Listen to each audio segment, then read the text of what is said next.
all the people say.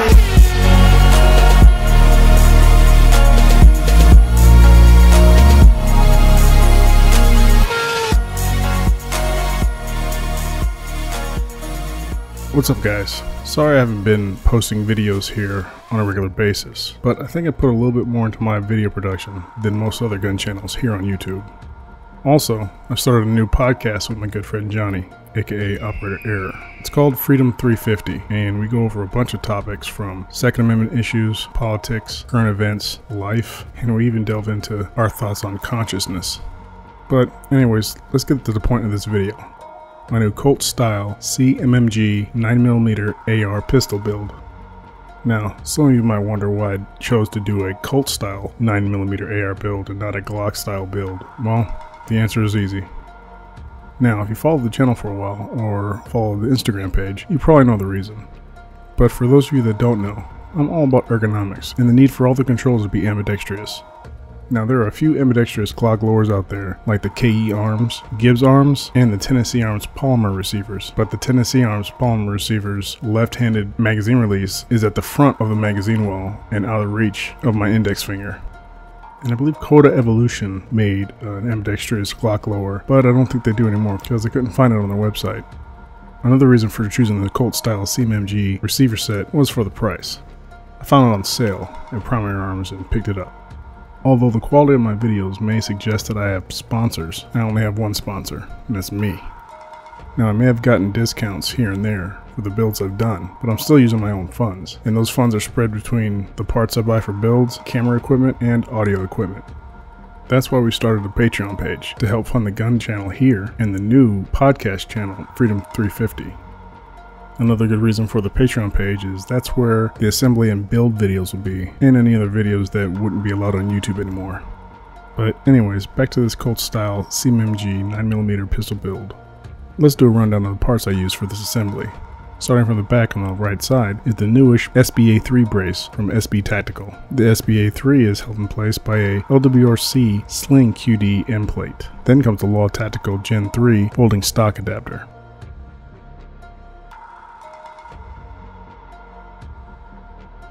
And all that is installed on the CMMG Colt style receiver set.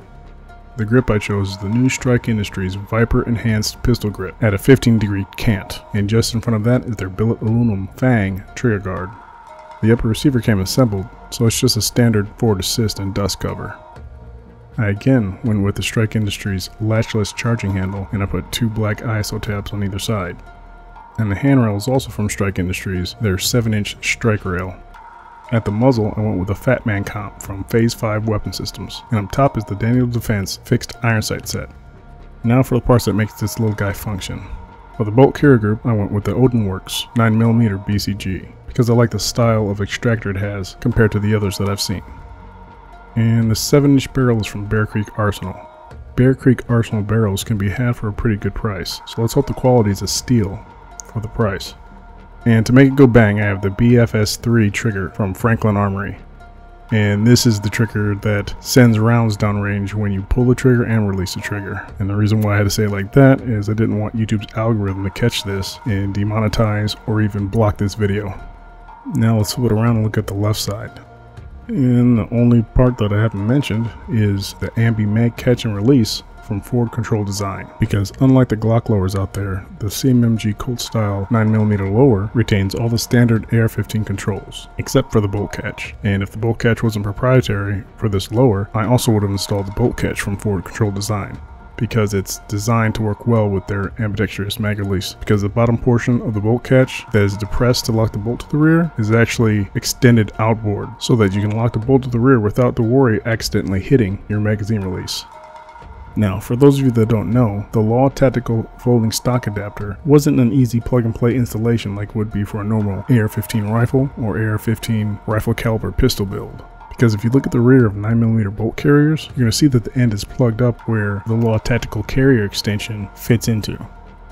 Now, with this being a 9mm blowback build, there's no gas tube or gas block to allow for a time delay in the rearward cycle of the bolt carrier group.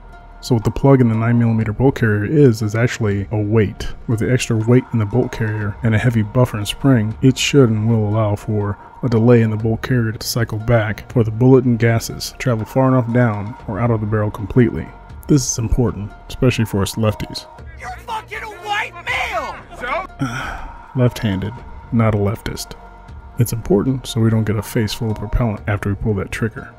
My fix to this was simple. I knocked the roll pin out and removed the weight from the bolt carrier group. Then I compared the weight to the Law Tactical carrier extension and marked the weight at the point where the carrier extension is inserted to the bolt carrier. Then I checked it up into a lathe, parted off the excess material, and faced it. After that I repinned the weight into the bolt carrier with the faced side of the weight pointing to the rear. Then I installed the Law Tactical carrier extension to verify that it fits, and it looks like I'm good. And I can change out buffer weights and springs if the need arises. So now all that's left is to go to the range and test fire. Because of the new YouTube gun video policies in effect, third fire selection mode won't be shown here, but the full unedited range test fire video will be available on the Patreon page for $1 and up patrons. And like I said in the beginning, just being a $1 patron gets you access to all the unedited gun videos and all the Freedom 350 podcast content, which is quite a lot already. I feel confident right now.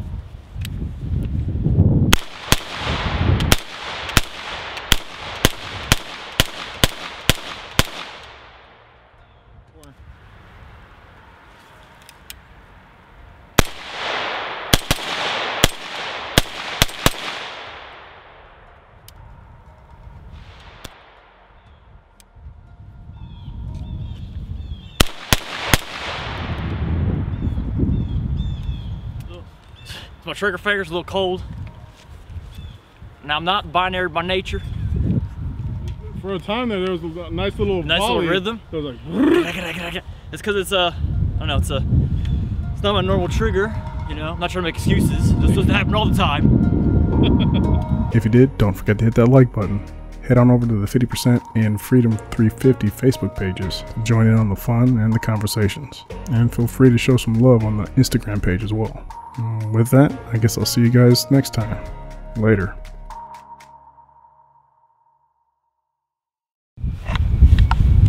If you've ever had this happen, go ahead and hit like, subscribe, and share. That's Garand thumb. That's what happens when you push it in too far. You don't want to over-penetrate.